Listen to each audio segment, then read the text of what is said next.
I think drilling is good. I think drilling is bad. Those points of view aren't helpful to this process at all. You can choose to do that, but I know I'm probably preaching to the choir because you're here. You want to understand this and know this, but I'm giving this to you as a little prelude of this is very complicated stuff, and that's not what we're normally accustomed to. Normally a policy issue you can sort of grab with one hand or the other. This one you can. I mean, Tammy knows this. I mean, once I served on the Fort Worth Task Force, lasted over a year. Every Monday night I trotted down and met with 17 of my best friends, which was some nights is like an episode of 12 Angry Men, to hash this stuff out, and it's not easy. It's interesting, but I'm telling you there's a lot to learn, and you need to know it, so don't be daunted by the fact that it's a lot of information real quick, because it affects your neighborhood, it affects your town. Denton's been around for a long, long time. And as Deborah indicated, all of this drilling is new and it's happening fast, but it may not be here forever. But you're playing with permanence in the sense of what decisions you're making at your city in terms of how you set these various standards. The last little piece of this homily before I jump into the PowerPoint is really something that maybe doesn't get covered enough in this dynamic in the newspapers and otherwise, and that's really about people. And I credit you, Professor, for bringing this group together, but for working with the students on the ethics and the policy process. This gets a lot of ink, but people like you see here, Deborah Rogers and Calvin Tillman, these areas have somebody, every area has somebody that just said, no, wait, enough is enough. And stuck their head above the foxhole and said, I'm going to push back. And they didn't do it to be combative. They're not combative people. And in my opinion, having watched this for now 5 years, those people don't get enough credit. The drillers, they make money at this. It's their job to do it. But the individuals who stand up and go to the Railroad Commission and go to TCEQ and testify before the legislature, that's what makes it happen. And that's what makes it happen at the local level too. You got to educate yourself and you got to understand what you're dealing with, but you've got to be able to reach your neighbors, the people who don't typically care, and convince them this is time to learn something and speak out. Because when it all comes down to it, big surprise, there's going to be some politics involved in where the line gets drawn. But this is an area where one of the most influential factors in the policy-making process is now going to be money. It's going to be voices, the number of voices, and the education of those voices there.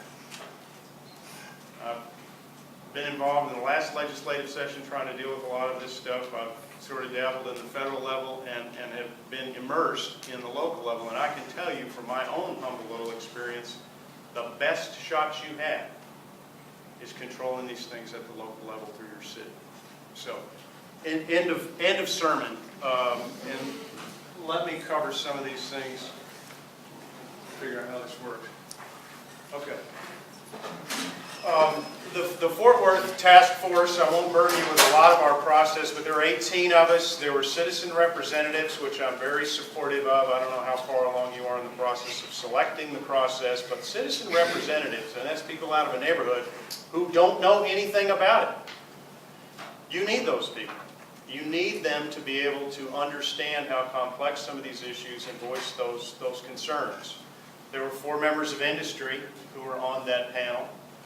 Then we had real estate professionals, business professionals, and other people in sort of the land use sphere. And we marched through all of these issues together and basically wrote the refinement of the ordinance.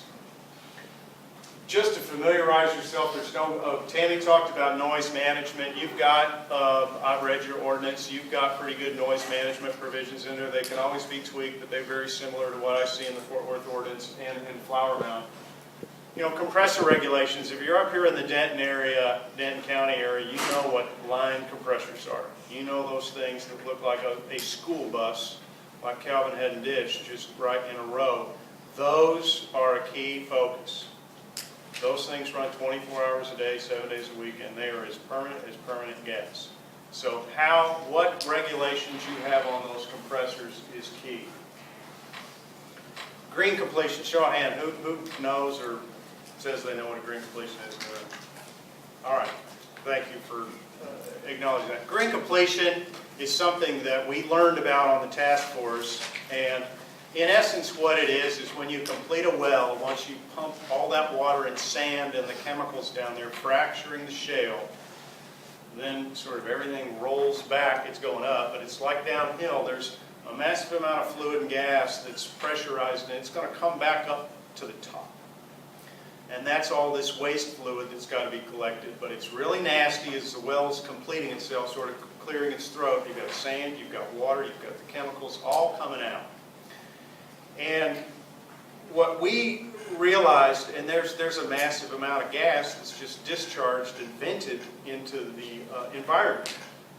So in Fort Worth, we added in a requirement to do a green completion, which is nothing more complicated than putting a collection device on the top of that wellhead to capture that gas as the well is completed.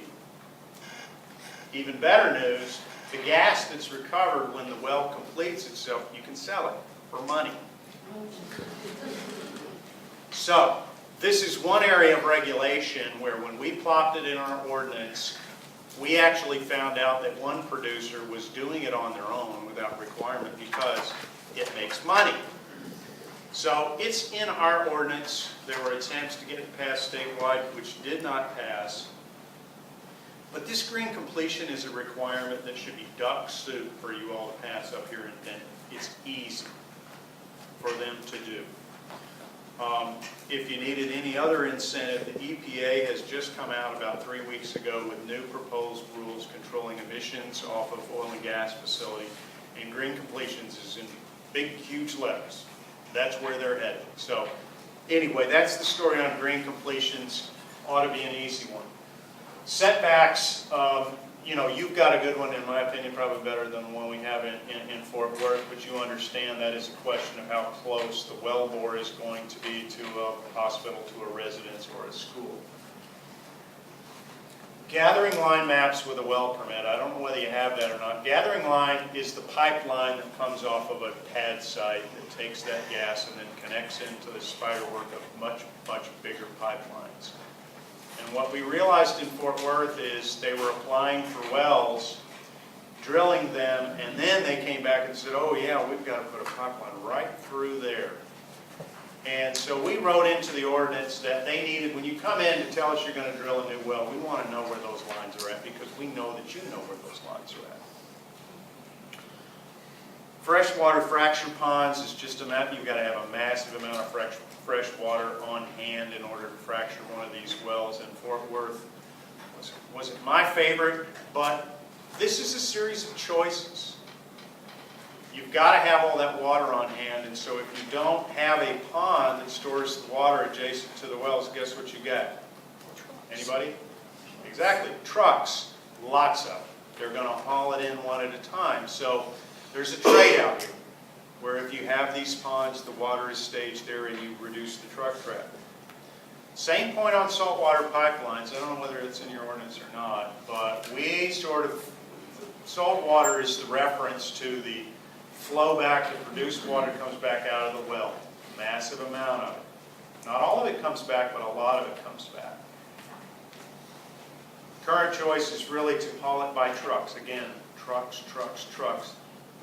We've got a pilot underway in Fort Worth to install saltwater pipelines off of the pad sites to pipe that waste to centralized facilities. Now you could either use injection wells or it could be picked up by a truck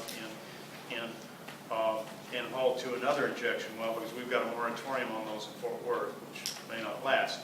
But saltwater pipelines is something you need to be thinking about. Again, it's this trade-off. You can say, no, we don't want them. What if they leak? What if they spill? But then your other choice is the trucks. Noise management, I've covered that, but in essence what on noise management, which is kind of the standard, is before you drill a well, you've got to go out there and take ambient over a 3-day period. Fort Worth, that includes a weekend day. And that's your baseline for that well. And then there are exceedances in your ordinance, as well as in Fort Worth, as to how far that process can exceed that ambient during various stages of drilling the well or fracture. We'll bust through setbacks. This is one that may or may not be on the agenda right now, but different cities have made different choices as to who makes the call and when do they make it. Flower Mound's got a sort of an intermediate board that makes that call. City of Fort Worth on decisions that go to the city council, like if you've got a well proposed within 600 feet of a house, that's going to city council. City councils, you know, they're elected, they're political, they don't like all of that heat all the time. But somebody's got to make that call.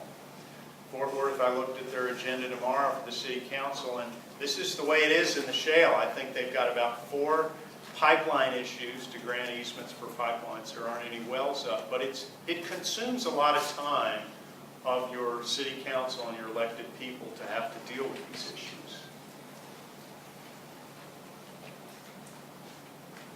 Waivers, that's a hot button issue right now in Fort Worth. We are looking at tweaking a few of the things in our ordinance, and one of the things left undone, sort of over my objection, is if you've got a well within 600 feet, you have one option other than going to council, and that's to get a signed waiver from every homeowner that's within that 600 feet circle.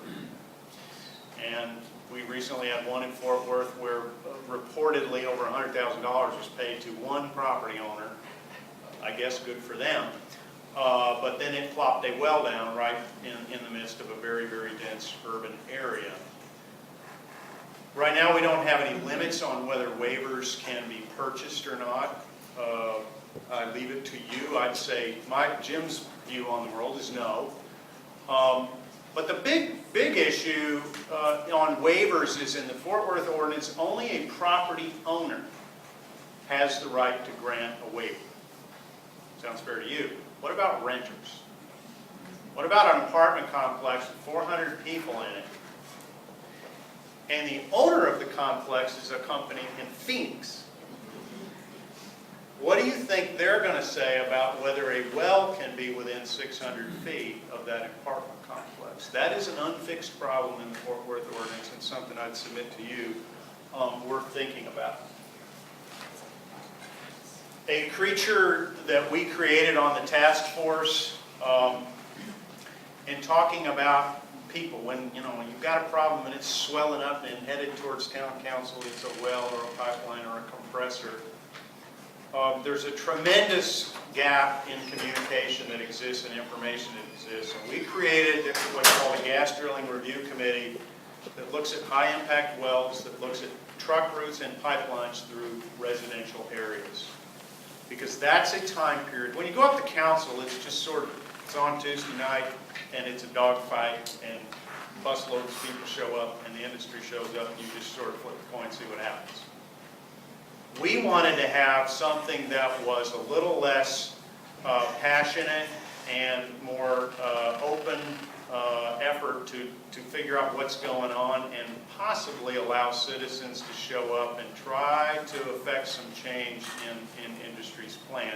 So we formed what's called a gas drilling review committee, and it's an interim step before you get to council to sort of lay everything out on the table and hash it out. Some things can't be solved, but if they can, it's good to get people down there. I was the neighborhood president for 2 years, and I know how difficult it is to get people to understand it, to hear about it. They're building 121 off the edge of my neighborhood, and I worked for 4 years dealing with that, and people still come down like, did you know they're putting a highway down there? They do. It's hard. It's hard, but you've got to do it.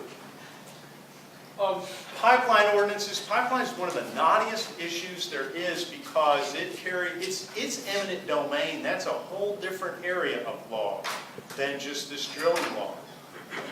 But every one of those dots you saw up there that the professor showed us on that map, every one of those dots is a well, and they've all got to be connected to a pipeline that runs to another bigger pipeline, which runs to another bigger pipeline. So if you look at Railroad Commission maps of places like Decatur, who were drilled very early in this shale, they are spaghetti with pipelines. And once you put a pipeline under a piece of dirt, if it's undeveloped, you're not going to build anything on top of it. So you've got to be very wary of where pipelines go in and maintain some sense of guidance. And you can't have absolute control as a city, but you need to maintain some guidance as to where those pipelines are going to go in your city.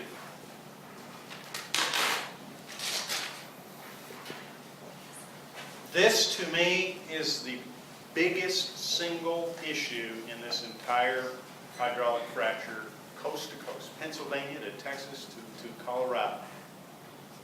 There is a massive amount of waste that comes off each one of these wells. It's got water. It's got massive concentrations of salt, much more salt than you would find in the Gulf of Mexico. You've got the drilling fluids coming back up.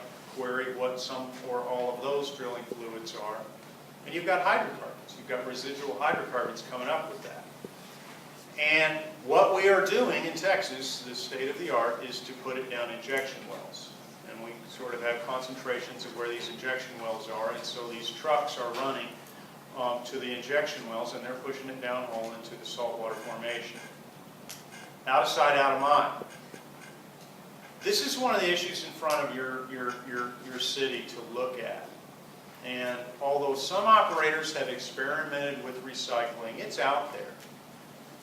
But what we lack in every area that's being drilled is some jurisdiction who says, wait, you are going to recycle. You need to do that. This is not unproven technology. GE Water has this technology. There are plenty of providers out there, but they can't get anybody to use their stuff because nobody has required it. That water can be treated, and what I think Deborah said, this water, water you put in the pool or in a drought, all that stuff, it in essence comes back somehow. This doesn't. 4 or 5 million gallons a well, it's gone.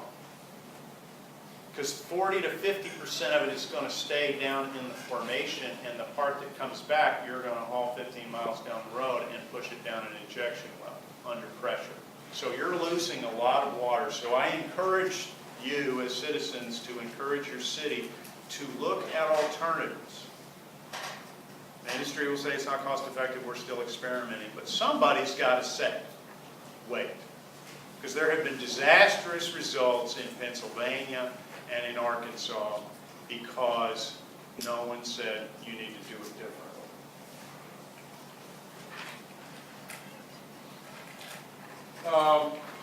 That's a boring legal issue, so I won't go into that. That's an interesting issue, but we don't have time for that. Rule 37s, and last where I'll hit up is air quality. My one-year ticket on the task force at City of Fort Worth won me a second ticket on the air quality study, which didn't last as long, but it was just about as hard. Air emissions are very, very difficult to understand. They're difficult to measure. But the emissions are serious poker. The stuff that comes off of these well sites are the type of toxins and chemicals that can really, really mess people up. I'm not answering the question for you. You've got to answer it for yourself. But I'm telling you, as someone who's practiced environmental law, when you look at the constituents that come off of these wells that are in it, they're hydrocarbons. And hydrocarbons alone can be dangerous, putting aside the added chemicals. And so as you come back up the well, you go through the pipeline, you dehydrate the gas, you go to a compressor station like they had at Dish. Every little step along the way to the waste truck that goes down there and puts it down the hole, guess what? That stuff volatilizes. It's constantly emitting. But the measurement, I do a lot of water work, and if you want to measure a contaminant in the water. You just get a sample of the water and you take it and you say, there's this much of that in it. It doesn't work that way in air.